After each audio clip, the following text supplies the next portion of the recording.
नमस्कार दोस्तों, मैं हूं अनिल सिंह और आप देख रहे हैं मेरा चैनल जैज़ द इंग्लिश। दोस्तों, पिछले वीडियो में हमने आपको बताया था कि किसी भी सेंटेंस के कितने पार्ट होते हैं। मुख्य रूप से मैंने आपको बताया था कि सेंटेंस के दो पार्ट होते हैं। नंबर 1 जो पार्ट होता है उसको हम सब्जेक्ट बोलते हैं और नंबर 2 जो पार्ट होता है उसको हम प्रेडिकेट बोलते हैं। लास्ट वीडियोस में मैंने आपको पार्ट्स ऑफ सब्जेक्ट के विषय में जानकारी दे दी है और यदि आपने वो वीडियो अभी तक नहीं देखा है तो मैं आई बटन में लिंक ऊपर दे दूंगा, वहाँ से आप जाकर के उसको देख सकते हैं। आज की इस वीडियो में हम बात करने वाले हैं सेंटेंस का जो सेकंड पार्ट होता है यानी प्रेडिकेट, उसके कौन कौन से पार्ट्स होते हैं, प्रेडिकेट क्या होता है। प्रेडिकेट के विषय में मैंने बता दिया है पिछले वीडियोस में, थोड़ा सा ओवरव्यू हम यहाँ भी लेंगे आज। इंग्लिश ग्रामर पढ़ते समय पढ़ने के लिए हमको किसी भी सेंटेंस को जब हम बोलते हैं या लिखते हैं तो उस सेंटेंस में जो वर्ड्स का इस्तेमाल होता है वे वर्ड्स किसी न किसी नाम के तहत आते हैं। उनका कोई न कोई नाम अवश्य होता है। वो नाम कौन कौन से होते हैं, लास्ट वीडियोस में सब्जेक्ट के विषय में सारी जानकारी हम दे चुके हैं। आज के इस वीडियो में हम बात करेंगे प्रेडिकेट के विषय में, लेकिन फिर भी थोड़ा सा ओवरव्यू हम यहाँ भी सब्जेक्ट के विषय में जानेंगे। तो स्टूडेंट्स, चलिए शुरू करते हैं आज का वीडियो, आज का ये टॉपिक। हम बात करते हैं सबसे पहले सेंटेंस की। सेंटेंस की क्या परिभाषा होती है, क्या डेफिनेशन होती है, ये मैं पिछले वीडियोस में आपको बता चुका हूँ। यदि आपने वो वीडियोस अभी नहीं देखे हैं तो मैं डिस्क्रिप्शन बॉक्स में बेसिक्स ऑफ इंग्लिश की एक प्लेलिस्ट है, उसकी मैं लिंक दे दूंगा। उस लिंक से जाकर के आप उन वीडियोस को वहाँ से देख सकते हैं। तो सेंटेंस के मुख्यतः दो पार्ट होते हैं, ये हम बता चुके हैं। पहला पार्ट सब्जेक्ट होता है, दूसरा पार्ट प्रेडिकेट होता है। तो प्रेडिकेट के कौन कौन से पार्ट्स होते हैं यहाँ हम जानते हैं। सेंटेंस के दो पार्ट होते हैं, number 1 subject and number 2 predicate. जैसे हम कहें Rahul is a good boy, Rahul एक अच्छा लड़का है। एक अच्छा लड़का है, ये किसी के बारे में कहा जा रहा है। किसके बारे में कहा जा रहा है? ये कहा जा रहा है राहुल के विषय में। तो राहुल कौन हो गया? यहाँ पे सब्जेक्ट हो गया। हालांकि राहुल यहाँ पे कोई भी कार्य नहीं कर रहा है। यहाँ जो इज़ का प्रयोग किया गया है, यहाँ इज़ केवल और केवल अवस्था के विषय में बता रहा है। यहाँ जो इज़ है ये केवल राहुल की जो स्टेट है, जो अवस्था है, उसी के विषय में बता रहा है। Second example, she sings a sweet song. यहाँ पे अगर हम बात करें, वह एक मधुर गीत गाती है।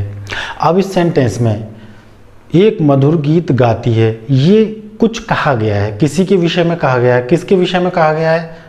शी के विषय में। तो यहाँ शी क्या हो जाएगा? यहाँ शी सब्जेक्ट हो जाएगा। तो ये होता है आपका सब्जेक्ट। सब्जेक्ट किसी भी सेंटेंस में या तो नाउन होता है, या फिर प्रोनाउन होता है, या जेरेंड होता है, या फिर इन्फिनेटिव होता है। ये चार ही वर्ड्स जो मैंने यहाँ लिखे हैं, इन्हीं चार वर्ड्स में से कोई ना कोई सब्जेक्ट होता है। इसके बाद अब हम बात करते हैं प्रेडिकेट। प्रेडिकेट यानी विधेय। प्रेडिकेट के पार्ट्स में सबसे जो पहला पॉइंट है वो है वर्ब, क्रिया, एक्शन। स्टेट भी होता है। वर्ब क्या होती है?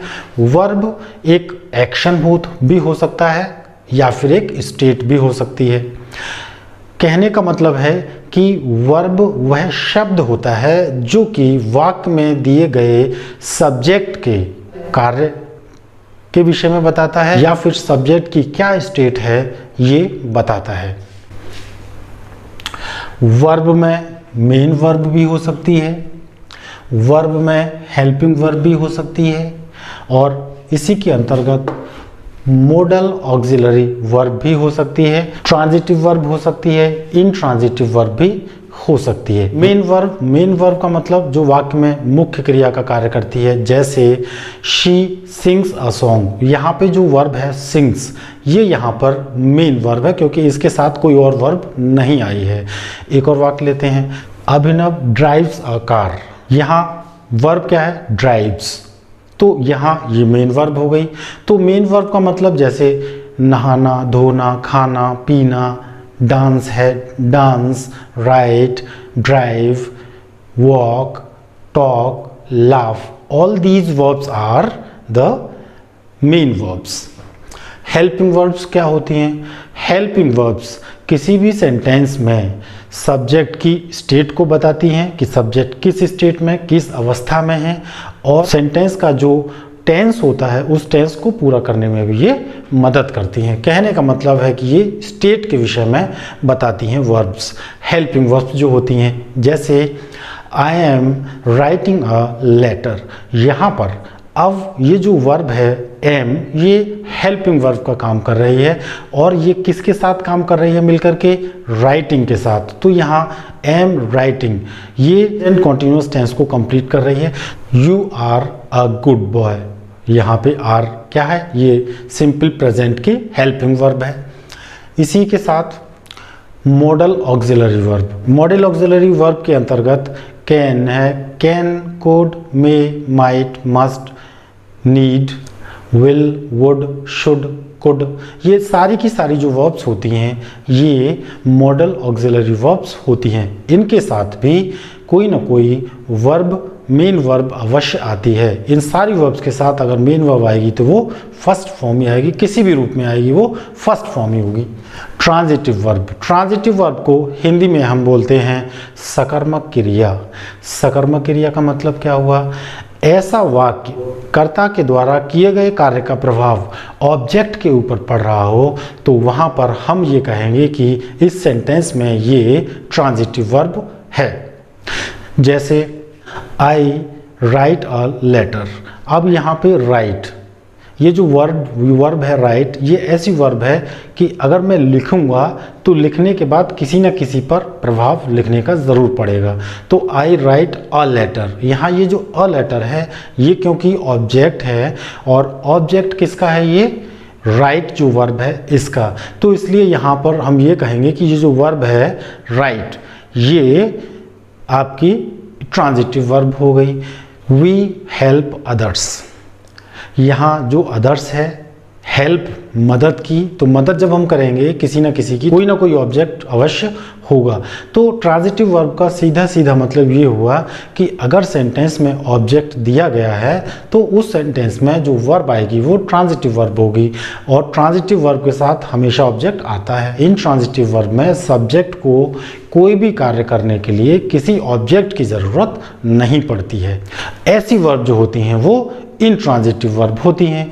जैसे ही लाफ्स, जब वह हंसता है तो उसको हंसने के लिए किसी और थर्ड ऑब्जेक्ट की ज़रूरत नहीं पड़ती है, वो स्वयं ही हंस रहा है।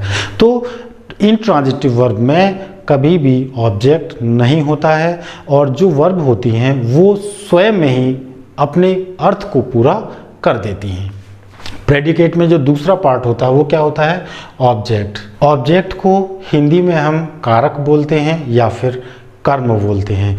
कारक क्यों बोलते हैं? क्योंकि जब सब्जेक्ट कोई कार्य करता है तो उस कार्य के करने का जो प्रभाव पड़ता है वो ऑब्जेक्ट पर पड़ता है, इसलिए इसको हम कारक बोलते हैं। किसी भी सेंटेंस में दो ऑब्जेक्ट हो सकते हैं, या तो एक ऑब्जेक्ट हो सकता है या फिर दो ऑब्जेक्ट हो सकते हैं।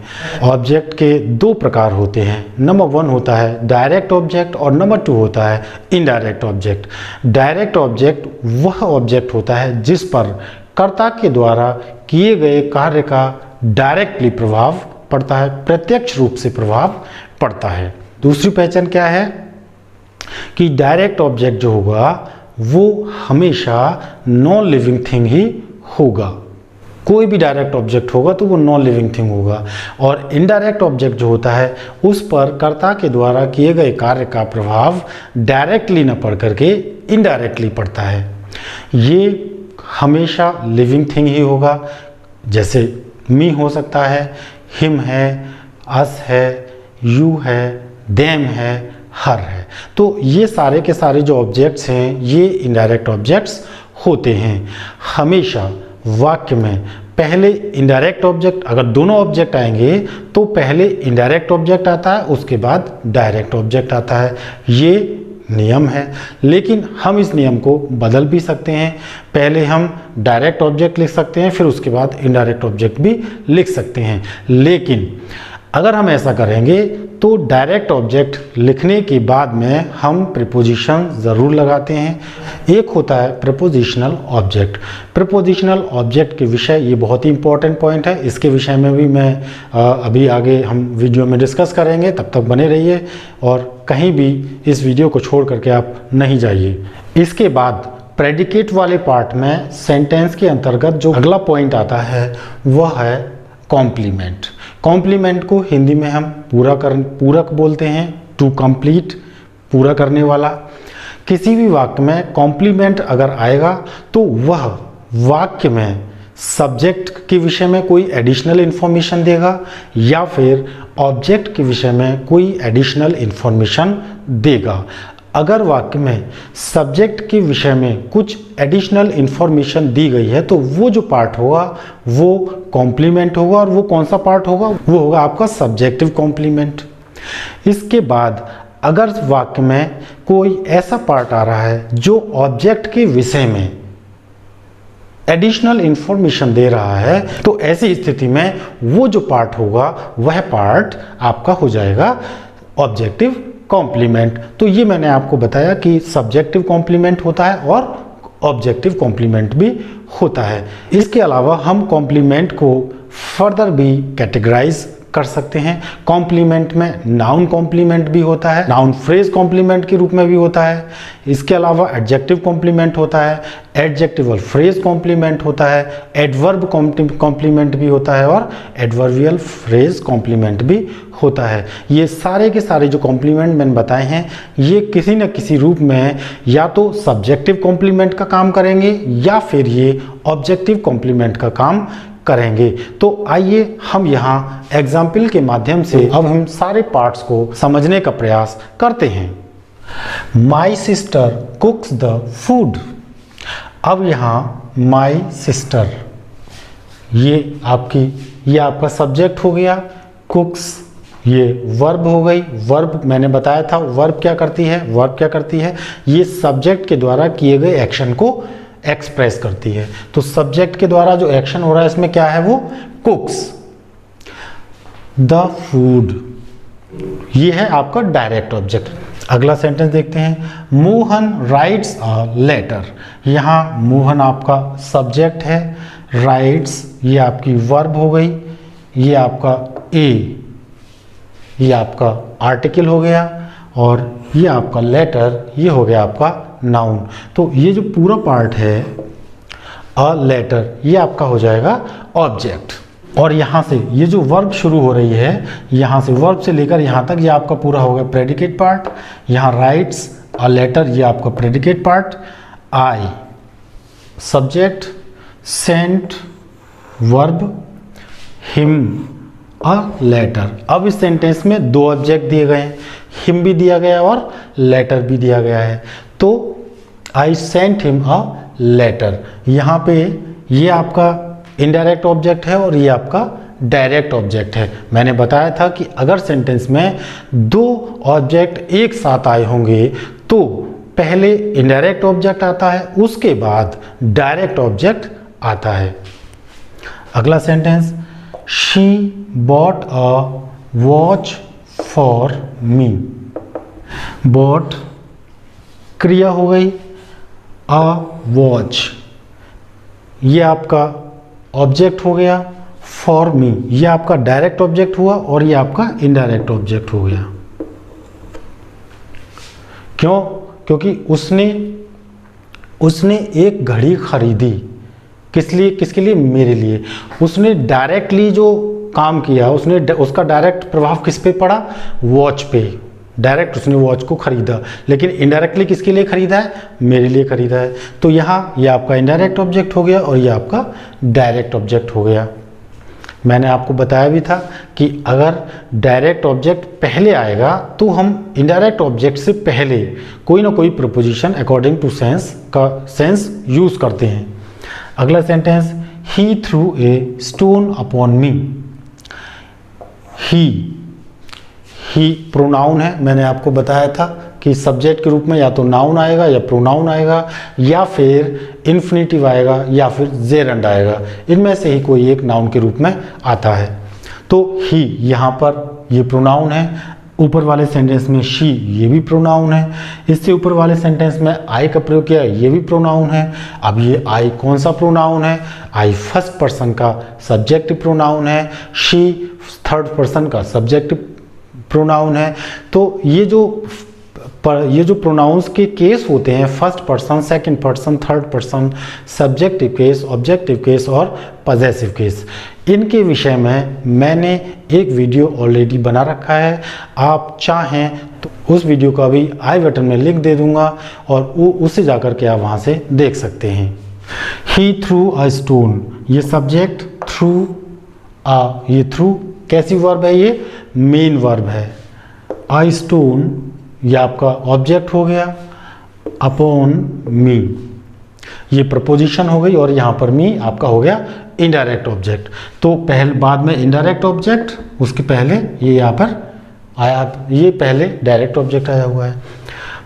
मोहन गेव मी अ पेन, मोहन आपका नाउन हो गया और नाउन में भी कैसा है? ये प्रॉपर नाउन है।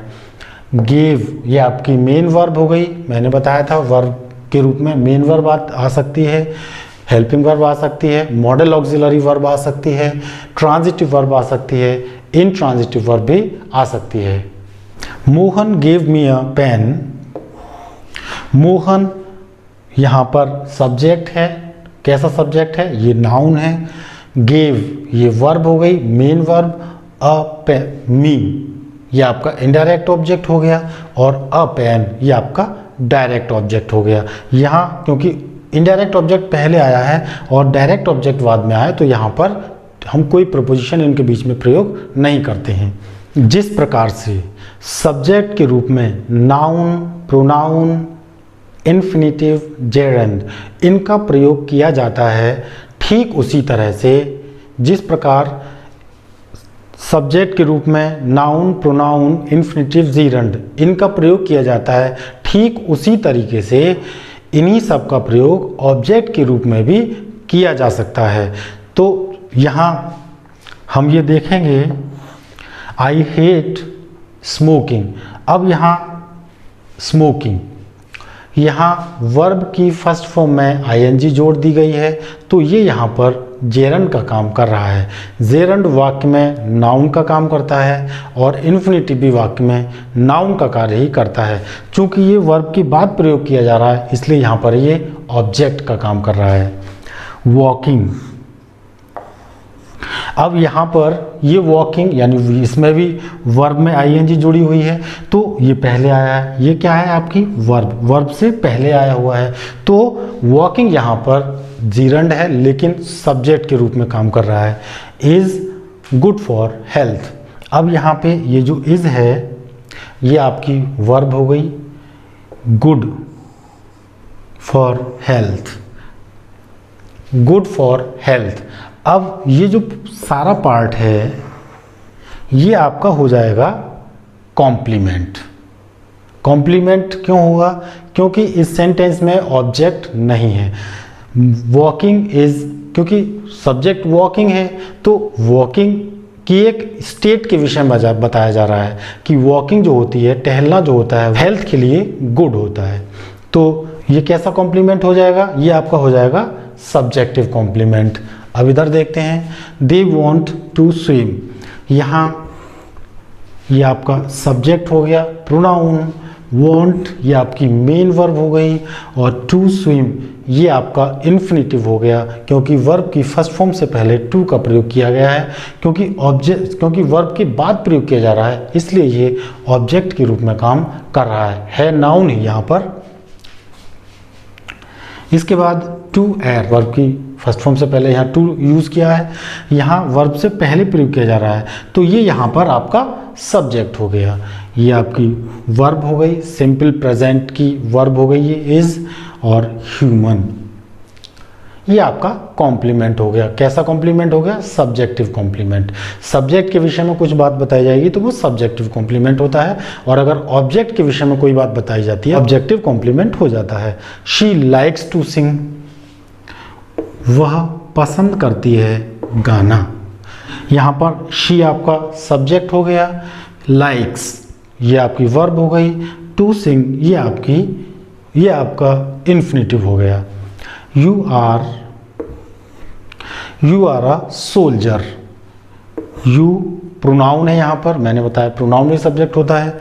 इसके बाद आर ये आपकी हेल्पिंग वर्ब हो गई, इसको लिंकिंग वर्ब भी बोल सकते हैं। यहाँ पे सेंटेंस में वह वर्ब जो सब्जेक्ट को कॉम्प्लीमेंट से जोड़ने का कार्य करती है तो उस वर्ब को हम लिंकिंग वर्ब का नाम भी देते हैं। तो यहाँ आर का प्रयोग किया गया है, यू आर अ सोल्जर। और अ सोल्जर ये अब किसके विषय में बता रहा है? यू के विषय में, कि आप क्या है? एक सोल्जर हैं। तो ये यहाँ पर आपका कॉम्प्लीमेंट हो गया। ये आपकी वर्ब हो गई। कैसी वर्ब हो गई? आपकी सिंपल प्रेजेंट की हेल्पिंग वर्ब या लिंकिंग वर्ब भी कह सकते हैं। ही वॉज अ लॉयर, अब यहाँ पे ये लॉयर ये आपका सब्जेक्ट, ये was helping verb, a lawyer ये आपका हो गया कॉम्प्लीमेंट। कैसा कॉम्प्लीमेंट हो जाएगा? सब्जेक्टिव, क्योंकि ये सब्जेक्ट के विषय में कुछ एडिशनल इंफॉर्मेशन दे रहा है। इसके बाद आई एम हैप्पी, मैं खुश हूँ। अब ये यहाँ आपका सब्जेक्ट प्रोनाउन है, am helping verb simple present state बता रही है ये वर्ब, हैप्पी यानी मेरी के अवस्था के विषय में ये वर्ड डिस्क्राइब कर रहा है। मैं कैसा हूँ, मेरी क्या स्टेट है, मेरी अवस्था क्या है? खुश होने की। तो यहाँ जो हैप्पी वर्ड है ये आपका कॉम्प्लीमेंट है। मैंने बताया कॉम्प्लीमेंट में एडजेक्टिव भी हो सकता है, एडजेक्टिवल फ्रेज भी हो सकता है, नाउन भी हो सकता है, नाउन फ्रेज भी हो सकता है। ठीक इसी तरीके से एडवर्ब भी हो सकता है कॉम्प्लीमेंट के रूप में, और एडवर्बियल फ्रेज भी हो सकता है। इसके बाद कांति इज ब्यूटीफुल, कांति सुंदर है। इसमें भी ये आपका एडजेक्टिव दिया गया है और ये आपकी हेल्पिंग वर्ब है, ये आपका सब्जेक्ट है। You people are very clever, अब यहाँ पे देखिए सब्जेक्ट में यू दे रखा है और यहाँ पर पीपल भी दे रखा है। तो इस तरह से भी सब्जेक्ट आ सकता है, प्रोनाउन भी हो सकता है सब्जेक्ट में और नाउन भी, दोनों एक साथ मिलकर के भी आ सकते हैं। यहाँ पे ये आपका सब्जेक्ट हो गया, आर यह हेल्पिंग वर्ब हो गई, वेरी क्लेवर। और ये जो पार्ट है आपका, ये आपका हो गया कॉम्प्लीमेंट, क्योंकि ये वेरी क्लेवर कौन है? You people. तो सब्जेक्ट के विषय में ये कुछ एडिशनल इंफॉर्मेशन दोनों वर्ड्स दे रहे हैं, तो ये आपका हो जाएगा subjective complement. My books are on the table, ये सब्जेक्ट, ये हेल्पिंग वर्ब, और ऑन द टेबल ये आपका हो जाएगा कॉम्प्लीमेंट। कैसा कॉम्प्लीमेंट? Subjective complement. वर्ब के बाद में जितना भी पार्ट होता है वो सारा का सारा पार्ट प्रेडिकेट के रूप में ही देखा जाता है, प्रेडिकेटिव ही हम उसको बोलते हैं। ही नॉक्ड एट द डोर, ये आपका प्रोनाउन हो गया, नाउन सब्जेक्ट, प्रोनाउन सब्जेक्ट हो गया, नॉक्ड एट द डोर। अब देखिए यहाँ पे ये द डोर जो है ये आपका सब्जेक्ट है, और ये जो वर्ब है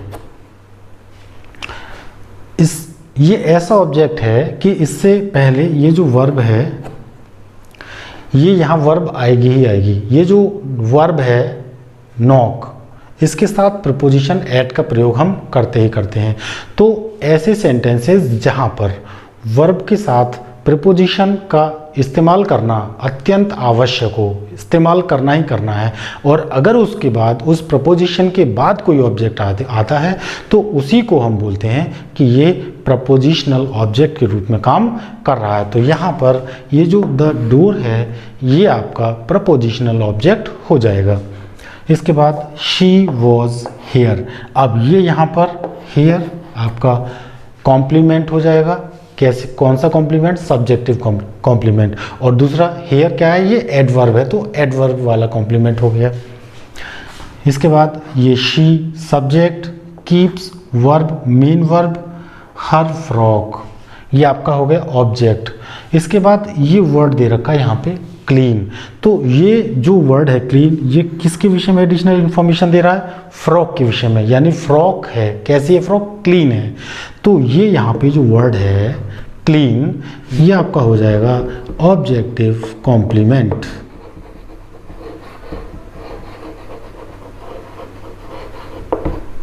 तो इस सेंटेंस में चूंकि क्लीन जो वर्ड है वो ऑब्जेक्ट के विषय में एडिशनल इंफॉर्मेशन दे रहा है, तो इसलिए ये आपका हो जाएगा ऑब्जेक्टिव कॉम्प्लीमेंट। स्टूडेंट्स, ये थी प्रेडिकेट वाले पार्ट के विषय में जानकारी। अगर ये जानकारी आपको अच्छी लगी हो तो आप इस वीडियो को अपने दोस्तों में शेयर कर सकते हैं, और यदि आप इस चैनल पे पहली बार विजिट कर रहे हैं तो आप इस चैनल को सब्सक्राइब भी कर सकते हैं और साथ ही बेल नोटिफिकेशन को ऑन भी कर सकते हैं। तो dear students, thank you very much for watching this video and meet you again in the next very interesting video relating to grammar. Thank you very much.